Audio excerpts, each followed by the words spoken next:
a deep dive inside Trippie Red. Pause. Hey. What's going? What's good? Put 3.5 in the backwood. What's good, y'all? Welcome back to the channel. I seen this video pop up on my feed. What happened to Trippie Red? And I was curious, because y'all know I react to a lot of Trippie Red leaks and shit. And a lot of his songs. Y'all know I'm I ain't gonna say the biggest fan, but I'm a fan of Trippie Red. So I'm just curious on what this guy Birdie is finna talk about in this video. Because the description says a deep dive on the decline of Trippie Red's career. So I'm guessing this is gonna be like a video going through like probably all the different eras and shit, seeing where he might have did some shit that might have threw people off and shit. Off the rip, I'm gonna say Mansion Music, whenever the fuck Mansion Music dropped, that shit left a sour taste in my mouth. That album was ass. That album mixtape that was full of features, that shit was butt. That was booty butt cheeks from Trippie. I ain't gonna lie. But I feel like the only people that didn't stay after that was people that weren't already fans of him. But I feel like a decline, but I feel like it's he started to trickle down numbers wise at around a certain point. And if I had to say when, I'd have to look at his albums. But me personally, because Trippie's still hard as fucking, Trippie still be doing this thing. But I say like from a mainstream standpoint, I say that his last real big like 2020. Like around that time was like the wait, Trip at Night. Niggas didn't like Trip at Night at first. I liked it. St. Michael was, I didn't listen to St. Michael actually. Van Cleef Island was one of my favorite songs though. I know Van Cleef Island. I didn't listen to St. Michael. I'm not gonna cap. Love Letter to You 5, I enjoyed that. But I'm gonna say for me, it looks like after Mansion Music, you know what I mean? He recovered with a Love Letter to You 5, but I think the damage was already done. And that's why Love Letter to You 5 is so underrated the way it is. Because he had just dropped some bullshit before that. You know what I'm saying? Trip at Night 2021. Trip at Night was hard. I enjoyed Trip at Night. I don't remember what it did numbers-wise, but I enjoyed Trip at Night. Pegasus, I didn't listen to Pegasus. So I wouldn't know. Love Letter to You 4. But I say like, because his last, big mainstream song, not that mainstream matters, but just from a standpoint of why somebody might say Trippie Red declined, he only really had Topanga. Topanga was his last real big mainstream song. Correct me if I'm wrong, but I think Topanga was his last real big mainstream song. Cause Dark Knight Dumbo was before that. And yeah, I think so. I could be wrong though. But that's enough yapping. I've yapped for 3 minutes already. Let's see what Birdie's talking about. And shout out to Birdie for this video. He's a smaller channel. Let's help him grow too, bro. We all in this together. You feel me? Go get him, show him some love, man. But let's get into this reaction, my boy. Hey guys. In an effort to branch out my channel and open the door to me talking about a wide range of topics, I wanted to explore something totally different than TV entertainment and gaming today. Music has always been prominent in my... Hold on. I'm gonna go full screen. Actually, I'm gonna just stay like this. I might as well. Fuck it. As it is for many. And there's an artist I've had an interest in for years. That being Trippie Red. I got into Trippie around 2017, which was later than a lot of his fan base due to me being from the UK and social media not being what it is now. It was harder to discover underground rappers that were on the rise. UK Brit, innit? First thing I saw from Trippie was the genius lyric breakdown video for his breakout single Love Scars. I clicked to watch this video because of Trippie's outlandish appearance in the thumbnail and it had me curious to say the least, but when I heard Trippie harmonising I was immediately sold. I went into that video expecting to hear something that would align with the mumble rap craze which was the wave at the time, but what I discovered was an artist that was clearly talented and had a lot of potential. That nigga Trippie was in there going, hi!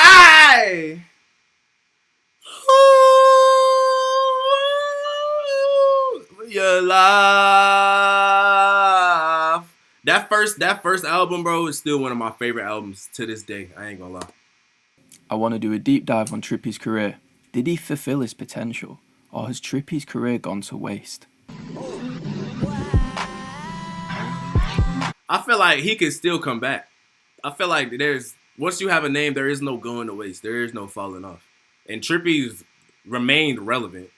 Whether it be through music or whatever, he still remained relevant based off the shit he does and other little shit that he do. So it's like he can always come back. He just gotta belt the ass, you know what I'm saying? And I feel like a lot of it also is his fan base just growing up. Like that was 2017, my nigga. I was a freshman in high school in 2017. It's 2025. You know? I feel like he did, but he's not done yet. I feel like he grew. He didn't grow enough with his audience, but at the same time he did, if that makes sense. You know what I'm saying? Like, I feel like he not stagnated, but like he started switching shit up, but people just thought he was trying to imitate other niggas. You know what I'm saying? That was the problem. That's why people didn't go all the way with it. But I feel like he's evolved his sound a lot though. Bitch, this shit is 6 minutes and we're only 1 minute in. Let me stop talking. So, to get the full picture of the story, I want to take it back to the early days of Trippie's career. Trippie, like many rappers at the time, came up releasing songs on SoundCloud. In 2014, Trippie started releasing songs such as Sub-Zero and New Ferrari, and these songs were cool but ultimately came about from Trippie just having fun with his homies. He wasn't taking music seriously yet, but even from his first songs, you can hear the raw talent. I've never heard this before. Now, fast forward a couple of years, Trippie released his first EP, Awakening My Inner Beast, featuring songs such as Green Thumbs and No Way, two songs that now sit on several million streams. He then went on to release 3 more EPs in a short space of time, signalling Trippie was now taking music seriously, and people were starting to notice. Songs I personally love from those early EPs are Triple Double, Hurt to the Bone, and Well. I've never heard his early also shit. Worth noting that one of those early EPs were executively produced by Pierre Bourne, and we all know how successful Pierre went on to be. Trippie had the passion, had talented producers around him, and had great music to back it up, so surely the natural next step would be releasing a project that would truly put him on the map. I used to say that shit back. After gathering a lot of hype in the underground scene, there was no better time to unleash his first proper project. And this is a project that would change Trippie's life forever. A project that he still performs songs from today at concerts. A project that would really put Trippie Redd on the map. This project was none other than A Love Letter to You. This project took Trippie's career to another level, shooting him into stardom. It features songs such as Love Scars, a song that is now double platinum, It Takes Time, a song that sits on around 160 million streams, and Romeo and Juliet, a song that also sits at around 160 million streams. Now I mentioned the platinum certificate and the large amount of streams because from this project it was clear Trippie was no longer a small-time underground artist. He had grown a huge fan base, almost cult-like. It seemed like from here, his career would only keep accelerating to stardom. But it was around this time it was clear Trippie had maturity issues, and often landed himself in feuds and internet dramas with other rappers. Nigga, was that Alex? Nah, that's a throwback. After the release of A Love Letter to You, Trippie quickly started to get comparisons to Lil Uzi Vert, which caused a lot of tension between the two artists. And it didn't help when Uzi released a song and named it the same as Trippie's breakout single, naming it Love Scars. It's up for debate why Uzi did this. Was he playing into the internet drama and just being a troll? Or was it an innocent coincidence and Uzi just liked that song name? Well, due to the fact the cover for the song was Uzi on FaceTime with Trippie's close friend and frequent collaborator Cody Shane, it would signal Uzi knew exactly what he was doing and probably named the song Love Scars on purpose to play into the internet drama and discussions around Uzi and Trippie comparisons. Trippie said a few ththings online accusing... See, I ain't even remember that. I didn't even know they was getting comparisons back then. But I guess this was before I even found out about Trippie. Because I found out about him I want to say like early 2017-ish. Unless this was 2017 when their thing was going on. But I don't think so. I don't think it was. Uzi of artistic theft, but the beef soon died down, and it wasn't long before Trippie found himself in another beef with another poppin' rapper at the time. 6ix9ine? I think we all know who I'm talking about. Yep, you guessed it. 6ix9ine. Now, I don't want to go too deep onto this beef because it would probably take a whole video on its own to cover all the ins and outs, but basically, all that's relevant is it was an incredibly goofy beef. This beef involved internet skits, going on Instagram Live together and arguing, and a whole lot of empty threats without action. If you followed this beef, you'll know a lot about the incidents, particularly with 6ix9ine doing a video with Trippie's ex. But I really don't want to go too deep talking about goofy-ass incidents like that. Please the reason I'm even bringing up these frequent internet beefs is because a lot of people discovered Trippie through these beefs. Every other week we'd see Trippie posted on Academics or The Shade Room, and stuff like this really affected his public image. These beefs overshadowed his talent and great music, and instead, the masses started seeing him as goofy because of all these internet dramas and beefs that he would get involved in. Trippie is still recovering from this to this day. Bro, this was a fucking era, bro. I ain't gonna lie. The SoundCloud / Clout era was a fucking time, nigga. Different niggas beefing every fucking week. Damn. Bro, it was so much shit going on, bro. Lil Tay, Bad Baby. It was just different shit every week on Instagram. Years later, his image was affected that bad. Trust me, it was sometimes even hard to be a fan of Trippie because of how corny he would act. But even with all these internet beefs present, Trippie was still locked in musically. Later in 2017, he released A Love Letter to You 2, with hit tracks like Bust Down and In Too Deep, and he was also the sole feature on XX. Hellboy came from that album, nigga. Hellboy is one of my favorite shits by him ever. Tentacion's debut album on the hit single Fuck Love, which is now certified diamond and has almost 2 billion streams. Despite the controversies, the Trippie Red hype was real and his fan base was constantly growing. So let's fast forward slightly to 2018. Surely Trippie would start to realise that beefing other rappers was doing no good for his career and he would start to solely focus on music. Well, unfortunately, Trippie soon fell back to his old ways and was involved with another beef with fellow high-profile rapper XXXTentacion. Oh, this beef was weird because Trippie and X came up together in the early SoundCloud days and seemed to be really good friends. This was a time Beef kind of came out of nowhere, and it's one that I want to be sensitive when talking about due to X's passing and how that affected Trippie. Anyway, Trippie went on IG. And that shit was crazy, bro, because X ended up dying on the nigga's birthday. Like, what? Damn, nigga.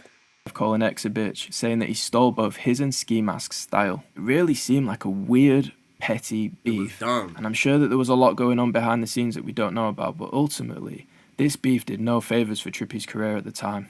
Trippie had just started getting a lot of success musically, and instead of enjoying that success, he was on IG Live calling other rappers with a bigger fan base a bitch. It was just a weird time back then because most X fans were fans of Trippie and vice versa. I mean, they literally have a certified diamond song together. I know I didn't want to see my two favourite artists beefing. I just wanted to enjoy the music, man. But this is why it became exhausting being a fan of Trippie. It became a pattern where a lot of us fans would often be frustrated at Trippie. His own Reddit community would be constantly outing Trippie for his questionable decisions. He was pushing his own fan base away with all these antics. We loved the music, but we didn't love the guy making it. But later that year, in the summer of 2018, X shockingly got killed, and this death had a huge impact on Trippie. After X's passing, Trippie had shared screenshots of a conversation Trippie and X had on IG where X was offering Trippie advice and words of encouragement, showing that they had squashed their beef and had started to reconcile their friendship. X's death seemed to break Trippie. Despite the beef, it was apparent X inspired Trippie both musically and as a person. And after his death, Trippie vowed to continue X's legacy by stop getting involved in petty internet beefs and just focus on music that inspired the youth. And maybe this was a sign Trippie was maturing and growing as a character. A couple of months later, Trippie released his full-length debut album, Life's a Trip. Life's a Trip was exceptionally well received, selling 72k first week and debuting number 4 on the Billboard Hot 100. A huge increase from previous projects. This album highlighted Trippie's musical maturity and featured hit songs such as Taking a Walk and Dark Knight Dummo. To this day, this album is viewed by many as Trippie's best piece of work, and on Life's a Trip, Trippie experimented with his more vulnerable side with songs like Together and Underwater Fly Zone, and he also showcased his lyrical side with songs like Revenge and Missing My Idols. There's just so many different Oomp's Revenge was my shit. Oh my god. Vibes Ooh, on this shit. album, and Trippie really showcased his talent and versatility. The album still Take a holds up bad great picture, today. no and I'm sure there photo. is still Implement that shit into your bitches so you know though. Man, Trippie that fans album was so crazy, bro. have it in their rotation. Projects like this really helped Trippie's public image and helped the fans of hip-hop really take Trippie seriously as an artist. It wasn't just internet drama and beefing other rappers with Trippie. He was actually capable of releasing solid pieces of work. Despite also being arrested in 2018 and rumours spreading that he had a verse removed off Drake's smash hit song God's Plan, Trippie made up for all that with a great album like Life's a Trip. So would he be able to continue putting out solid pieces of work and continue to evolve his sound? Or would he never be able to reach the heights of Life's a Trip again and just become another forgotten SoundCloud rapper? Well, Trippie released several projects in late 2018 and 2019, the first being A Love Letter to You 3, A Letter to You 3 very was well fire. received EP continuing his iconic A Love Letter to You series. The EP sold 84k first week and featured hit single Topanga, and with his record-breaking number of sales for this EP, it seemed as if Trippie Redd's career was about to peak. Following the success of A Love Letter to You 3, Trippie felt it was time to release his second full-length studio album. This project was named ! Taking inspiration from X's hit album. This shit got hated on. This got hated on like a motherfucker when it came out. Cause I remember people were saying, no, he's trying to copy X. He's trying to do beef with him and you trying to like him. Bro, I remember that shit. The album sold pretty well, selling 51k first week and debuting at number 3 on the Billboard. But to say it sold pretty well, there was an overwhelming mixed reception in the fan base. There seemed to be no standout hit song on the album, and despite continuing his versatile selection of songs for the album, it didn't quite land the same as Life's a Trip. There was also more unneeded controversy with a particular song on that album, They Afraid of You, featuring Playboi Carti. And I say featuring Playboi Carti, but that only lasted 6 days, as the song was mysteriously removed off streaming platforms 6 days after the release. Why this happened? No one knows for sure. Many say Trippie willingly took the song off the album after seeing the public say Carti's verse was the only good part of the whole album. Others say Carti requested the song off the album because he didn't like the song. It's unclear why Trippie removed the song off the album, but it was a pretty embarrassing situation for Trippie, as many listeners felt that that was the best song on the album. Anyway, again, it was just more unneeded drama for Trippie Redd to deal with that made him kinda look bad in the public eye. So after the underwhelming reception from his first album of 2019, Trippie vowed to make up for it with the next continuation of his A Love Letter to You series, A Love Letter to You 4, and made up for it he did. A Love Letter to You 4 is Trippie's most successful album to date, selling 104k first week and bagging Trippie his first number 1 album on the Hot 100. Despite all the hurdles Trippie had faced in his career to date, he continued to prove doubters wrong when releasing albums such as A Love Letter to You 4. The album highlights Trippie's versatility once again, with vibes ranging from heartfelt ballads such as the poetic intro track Lorraine to spacey trap bangers such as Six Kiss featuring Lorraine was a song. You were a genius when you were with me. But now that you're not with me, you're a dummy. You said nothing. But then when that nigga was talking shit. And that shit was sent to Coi Leray. That was after they broke up, I think. Boy, and Six Kisses. Oh my god, Six Kisses is an amazing song. W. Melly and Juice WRLD. At this point in time, Trippie's public image was probably at its best. He distanced himself from cringy internet beefs and put all his focus into releasing great music. It's hard to understand Trippie when it comes to releasing music due to the inconsistency in quality, but it's safe to say if he kept the mentality he had when making A Love Letter to You 4, he may have went on to get several more number 1 records over his career. So, it's clear after the release of A Love Letter to You 4 and the positive feedback, Trippie's career had peaked. Could he use this peak to keep striding forwards, or was it a downward slope from here? Well, in 2020 he released his third studio album, Pegasus. The album sold 60k first week and debuted at number 2 on the Hot 100. The album clearly sold pretty well, despite a fairly big decrease in sales from his previous album, but how did the fans feel about it? Well, I think the best way to describe Pegasus is meh. Trippie had promised that this would be his best work to date, like he does with every album, and vowed to his fans that this album would be musically timeless. It was bold claims from Trippie and the fans were hyped, But when it released, it ultimately did not live up to the hype. The track list was congested, the songs were safe and things we had heard before from Trippie. The features were underwhelming, and the album cover was, well, you be the judge of that. For an album with 26 tracks, there are only maybe 10 of those that really hit. 26? Excitement was a cool lead single for sure. Oh, fuck. Songs like V12 and Sun God are vintage Trippie. But was it his best work to date? Nope. Was this album full of timeless songs that we're all going to play for our grandkids? Definitely not. Despite the underwhelming reception from fans, it certainly wasn't a flop, just a slight decline from A Love Letter to You 4. Trippie clearly worked hard on the album, but it became more evidence that Trippie's inconsistency musically was a major problem for him. Later that year, we got his rock album Neon Shark. I personally liked this album, even though again, it understandably got mixed reviews. A lot of Trippie fans listen to him for his turned-up music, so making a rock album was a bold call from Trippie, and I respect it, to be honest. It felt like a bit of a side quest, and I really think Trippie's in his bag when experimenting with rock and grunge beats. It's something I wish he'd do more, to be honest. In 2021, we got Trip at Night, an album with direction and a cool concept. Around this time, Trippie's image in the public was pretty good, to be honest. He went from being seen as just another goofy SoundCloud rapper to a staple in the rap game. People fucked with the new Rage sound he'd delved into. He had missed the Rage chart with Playboi Carti, and it seemed even though it had been like 5 or 6 years since Trippie Redd blew up, he was evolving with the times and adjusting his sound due to the Sorry about that. rap genre dying, and he was showing that he's capable of evolving musically. Trip at Night was one of the albums that pioneered the hyperpop rage vibe that we all still hear a lot today. Trippie had realised the type of music he was making was not hip with the kids anymore, and he adjusted, and Trip at Night probably got Trippie a whole new group of younger fans. Trippie had went from... Facts, that's what I was saying earlier. Like, he evolved. He was evolving with the times, but at the same time, I feel like there was a disconnect somewhere, though. You know what I'm saying? In conversations with Juice WRLD, XXXTentacion, Long Lil my Uzi goal. Vert being the topic, to being in conversations with Yeet, Ken Carson and Playboi Carti being the topic. I wouldn't go as far to call it a whole brand switch. Trippie was still capable of delving into different genres, but it was certainly a hint of the style of music Trippie would be making going forward. But did Trippie's artistic change pay off?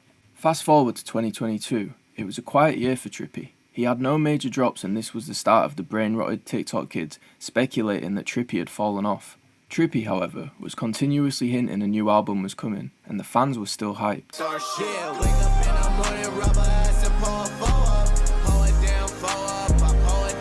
It seemed the year break Trippie took was a risk that didn't pay off, with his next album being the first major signs Trippie's career was on a major decline. In 2023, Trippie finally releases his next piece of work, Mansion Music.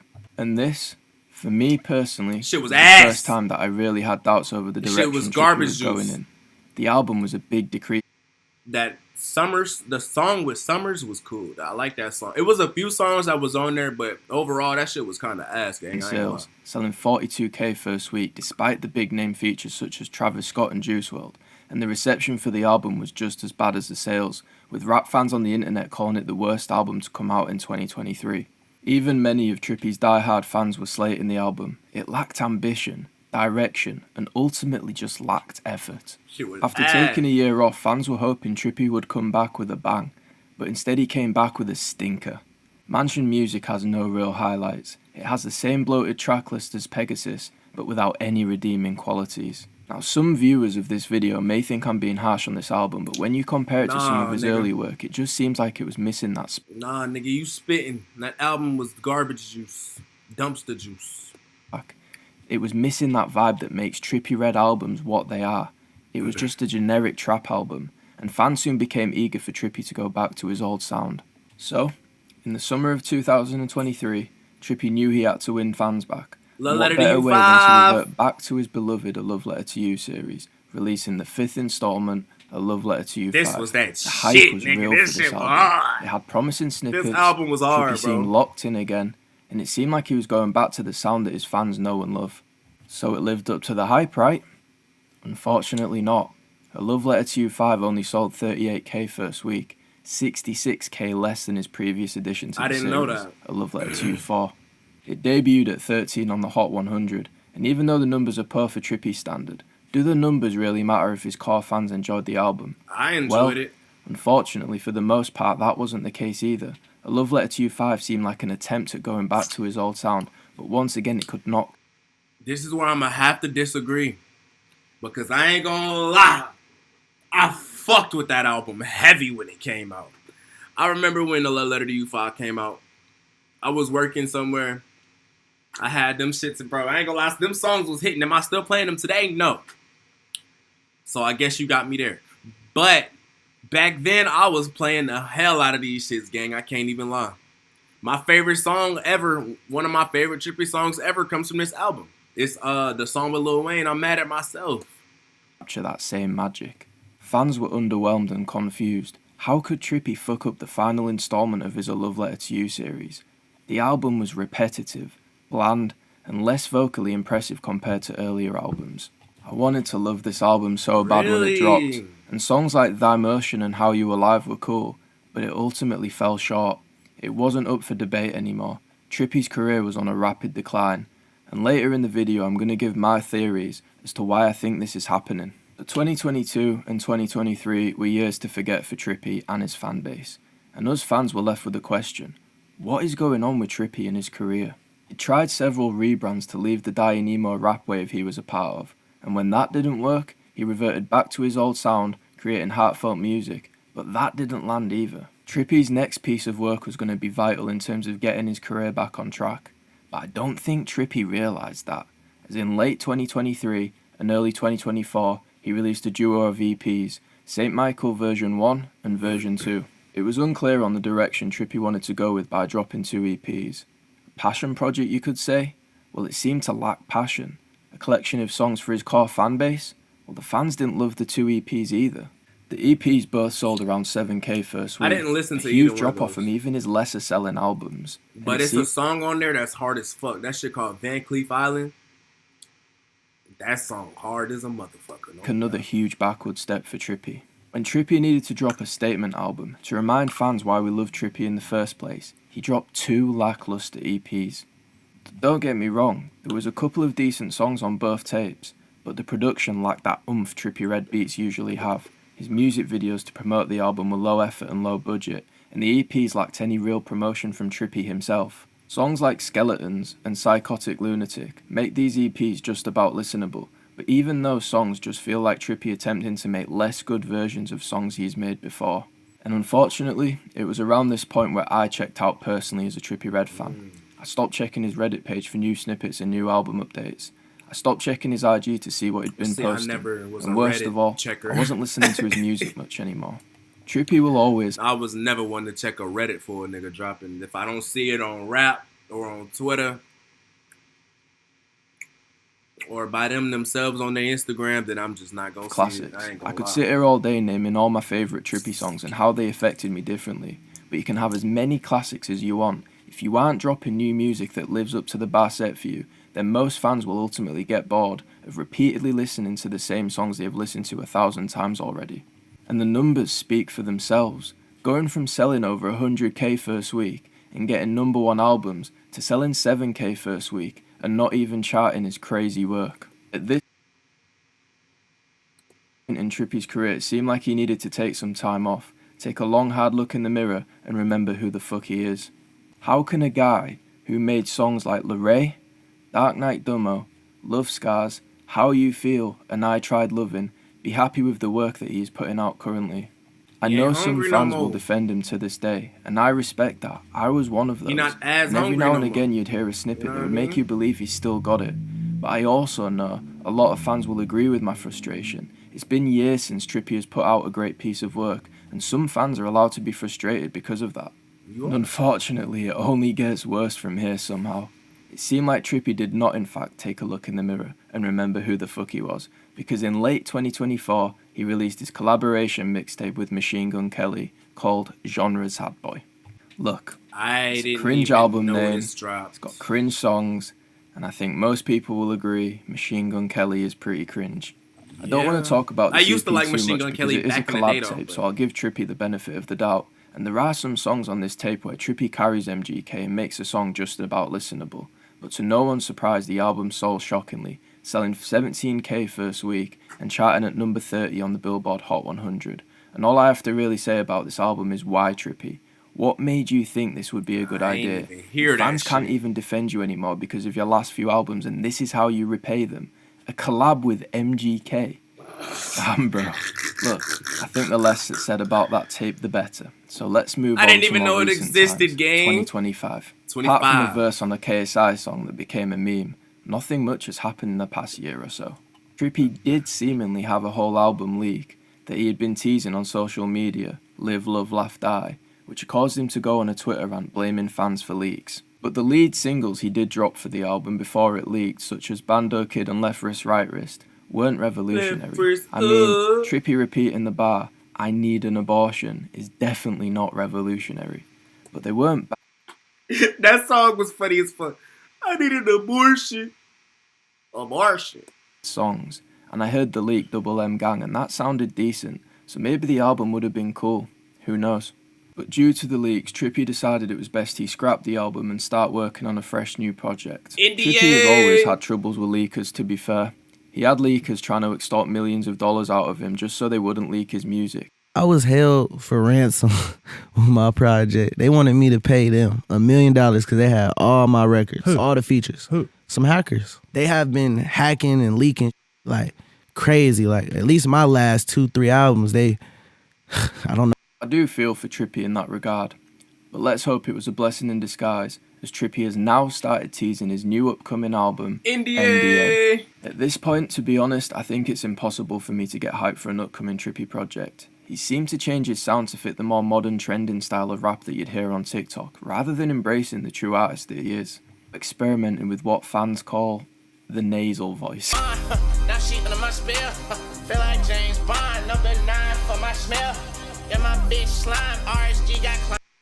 But what I will do is give some thoughts on Trippie's upcoming album on the info that we do have, such as confirmed snippets and promotion from Trippie himself. So, the first thing that I'll say is Trippie's promotional work has become awful recently. Pretty much all we've gotten is a bunch of pointless IG stories with the hashtag NDA.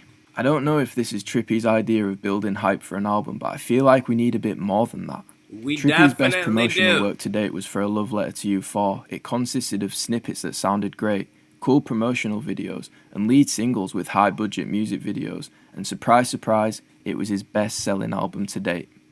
Recently, we also got a snippet of a song Trippie posted to his ex-girlfriend Alix twerking. Why he thought that was a good idea, I do not know. The song sounded pretty good, but posting videos of that demon twerking to his music isn't a good look. There was also a snippet played on Twitch streamers Tylil's stream. Tylil previewed it for the fans and it sounded very good, a promising snippet for sure. In terms of features, the album supposedly confirmed features are Tory Lanez, Party Next Door, Kanye West, Young Thug, and Chris Brown. Some pretty big names and they are interesting features for sure. Okay. And getting Kanye is pretty huge, despite all the recent antics with Kanye. So all in all, there is some promise for the album, and despite the lack of promotional work from Trippie and a lack of singles dropping, the snippets and features seem promising. Is it going to be enough to salvage Trippie's career? Who knows? I mean, hopefully it is, but it's going to take a lot. Goodbye, bitch, your first Rolex. So now we've reached the present day of 2025 and touched on Trippie's upcoming work, I want to briefly theorise on why I think Trippie's career has gone the way it's gone. It seemed like for years and years, his career has been on the decline. So what I want to do is think of the reasons of why this has been happening. Well, reason number one is label issues. Could be label. It's a popular theory Could within be the Trippie label. Red's fanbase that his current label, 10K Projects, have been slacking in terms of promoting Trippie's recent work and have been favouring more trending artists such as Ice Spice. And while I do not know all the details of Trippie's label situation, it does seem like his music videos have got less of a budget to work with nowadays. Going from movie-like music videos with Dark Knight Dummer to now using lesser-known videographers and shooting a lot of his videos in car parks in his music studio. While it could be a valid reason for Trippie's decline, I personally think it's a bit of a cop-out, and there's more to it than just blaming Trippie's label. And moving on to reason number two. Now, for lack of videos, I can honestly see him not having the budget for it no more because he was a lot bigger back then. But, from Trippie himself. Have you ever heard of the saying that it's could hard be to like get a up for record work label. in the morning when you're sleeping in silk sheets? Well, I think this could apply to Trippie. Trippie blew up when he was only a teenager, and has likely had millions in the bank before he even turned 20, so I think there could be a psychological element at play, where Trippie is struggling to stay motivated due to all the success he's had early in his career. All it is. A lot of fans think he has lost that passion, and some of his hungry. music would back that up. Trippie used to obsess with making timeless music, as he called it, yet now he releases songs like Left Wrist, Right Wrist. I mean, does Trippie really think that classes as timeless music? Seems like he has lost a lot of that drive he once had to be one of the greats, and one of the reasons he may have lost that drive leads perfectly into my next point. So, reason 3 for Trippie's decline: the death of emo rap and close friends dying. Yeah. Since Trippie blew up, a lot of his close Especially friends the within death his of emo circle rap. that he regularly made music with have tragically passed away. In 2018, X passed, and the following year, close friend and collaborator Juice WRLD also passed. These two deaths clearly Chris affected King Trippie passed personally, last year, but too. also affected the emo rap genre. The pioneers had all passed away, and it felt like Trippie was left alone in that space. Everybody from my era is gone. They all passed away. Everybody that was, you know, coming from the time period I came from, I was the last one. They was kind of before me, but, you know, it's all the same era. It was the sad music. Not only did it seem like Trippie could not carry the emo rap genre on his back by himself, but the way these deaths affected Trippie personally seemed to really play a part in his career trajectory. Close friends Trippie came up with had passed away, and I assume that left Trippie feeling isolated and alone in the music game, and that isolation could no doubt affect Trippie's love for making music. He's also had numerous other close friends die, such as Chris King, and you have to feel for Trippie, man. It must Rest in peace, Chris King, man. Long live Chris King, bro. lot He to was deal hard. with, and there's no doubt all these deaths of close friends may have zapped some of the love and passion for the game out of him. And finally, my last reason for Trippie's downfall is natural artistic decline and poor creative decisions. As we have touched on in this deep dive in Trippie's career, there has been a clear decline, and maybe one of those reasons is he just isn't as good as he used to be anymore, and there isn't anything more to it. It's clear to see that he can't hit the same melodies as his Lil 14 days, and I don't think it's a stretch also to not say a that child no more. 2017 to 2019 was Trippie's peak. So maybe all we're seeing is a natural decline from that peak. Now, if there wasn't And more, we should not expect him. We as fans should not expect him to be able to hit those same notes that he was hitting as a fucking teenager, though. You know what I'm saying? Like, your voice ain't gonna stay the same forever. Like, unless you're constantly training it and, you know what I'm saying, putting belt the ass to it and really training, honing your voice all the time, nigga, your voice is gonna change. Especially considering he was screeching. Hi! You expect him as a grown-ass man to be able to do that still? Like, huh? So, I mean, you feel me? So, for the people, and this isn't to Birdie, but for people that expect him to just hit notes like that in 2025, you're retarded. I'm not gonna lie. and I didn't think Trippie still had more to give musically, then I wouldn't be making this video. But he I definitely think there's does. a real possibility that a part of Trippie's decline is his own decline with his artistry. Furthermore, Trippie has become less aware of what fans want from him. He doesn't drop grails that fans have been wanting him to drop for years. He doesn't experiment enough anymore. He recycles lyrics and flows, and I think this is all a part of Trippie's decline as an artist, but also Trippie not being aware of what fans want from him. He should be working with the best videographers in the game and creating cinematic visuals like he used to. He should be working with the best producers, and he should be collaborating with the best musicians, not Machine Gun Kelly and KSI, man. Trippie is still young, and still has a long career ahead of him, and to be honest, he's already made it in life. But if he wants to stamp his legacy in music and be a timeless figure, he needs to find that love for music again, and remember what made Trippie Red, Trippie Red. Okay guys, I know this video was a long one, but I'm hoping that some hardcore Trippie fans enjoy this deep dive. Obviously, this is just my opinion, and if you share a different one, feel free to let me know in the comments. Do you think that Trippie can salvage his career? Let me know your thoughts. And yeah, thanks for watching. I think, yes, he can salvage his career. I just think he needs to take some time, like not a fucking year or two like he did before, but I just think he needs to just really find that love again for it. Because off the recent leaks that I've heard and shit from even last year or that's come out earlier this year, he can still do it. It's just he has to, you know, he has to just find that little pocket, bro. That's all it is. But that's it for this video. I hope y'all enjoyed this reaction to Birdie's What Happened to Trippie Redd. Go show Birdie some love. He worked real hard on this video. This was a great video. I ain't gonna lie, this was a good video. This was a good discussion. I really fuck with it. A deep dive inside Trippie Redd. Pause. Ayo, ayo, ayo. But be blessed, stay safe, and I'm gonna catch y'all in the next one, bro. Thank you for watching, gang. See if I snuck up in your bedroom, touch you while you sleep. Would you act surprised as if you didn't know it's me?